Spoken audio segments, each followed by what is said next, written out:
Hi hello வணக்கம். சோனியாவின் குரல்ல இருந்து நான் உங்க சோனியா. ஒரு ஜிராஃப் கதை, அதுலேருந்து நான் என்ன கற்றுக்கிட்டேன்றது. ஒரு ஜிராஃப், ஒரு ஒட்டகச்சிவிங்கி குட்டி போடுது. குட்டி போட்ட உடனே அந்த குட்டி வந்து தடுமாறி நடுங்கி அப்படியே எந்திரிச்சு நிற்க முயற்சி பண்ணுது. அந்த அம்மா வந்து அதை பார்த்த உடனே நானும் ஏதோ கொஞ்சம் தான் போகுது அப்படின்னு நினச்சா அது வந்து எட்டி உதைக்குது.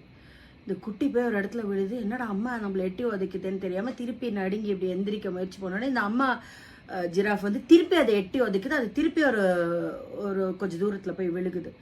திருப்பி அது வந்து நடுங்கி ஐயோ ஒன்றுமே புரியாமல் அப்படியே எந்திரிச்சு அப்படியே திருப்பி நிற்குது. திருப்பி அந்த அம்மா ஜிராஃப் எட்டி உதைக்குது. அது ஒரு 15-20 அடி தூரத்தில் விழுகுது. அதுக்கப்புறம் அந்த குட்டிக்கு வந்து ஐயோ இதுக்கு மேலெல்லாம் நம்மளால இதை வாங்க முடியாதுன்னு சொல்லிட்டு அது திருச்சு கட்டன்னு ஃபுல் ஸ்ட்ரென்த்தை யூஸ் பண்ணி ஓட ஆரம்பிச்சிருச்சு. அது ஓட ஆரம்பித்த உடனே வந்து இந்த அம்மா ஜிராஃப் வந்து சேஸ் பண்ணிட்டு போய் அதை பிடிச்சி நிறுத்தி அதை நக்கி அதை ஃபுல்லாக கூல் பண்ணி பேசிஃபை பண்ணி இதை பண்ணோன்னா குட்டி கேட்குது, அம்மா ஏமா என்ன எட்டி உதச்ச அப்படின்னு.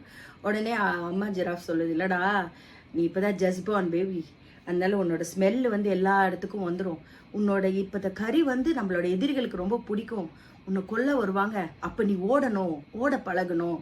நான் வந்து உன்னை கொஞ்சறதை விட நீ ஓட பழகி உன் உயிரை காப்பாற்றிக்கிறது தான் எனக்கு முக்கியமாக பட்டுச்சு.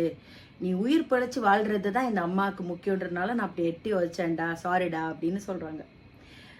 ஸோ மனிதர்களாக இருந்தாலும் சரி, மிருகங்களாக இருந்தாலும் சரி, நம்ம குழந்தைங்களுக்கு நம்ம பண்ண வேண்டிய விஷயம் வந்து அவங்களுக்கு கொஞ்சம் கைடன்ஸ், கொஞ்சம் சர்வைவல்கான விஷயங்களை கற்றுக் கொடுக்கறது. அதில் பேம்பரிங்கை விட கண்டிப்பு இருந்தால் பெட்டராக இருக்கும். ஸோ எப்போவுமே பேம்பரிங் ஹெல்ப் பண்ணாது, கொஞ்சம் கண்டிப்பு பெட்டராக இருக்கும். நன்றி, வணக்கம்.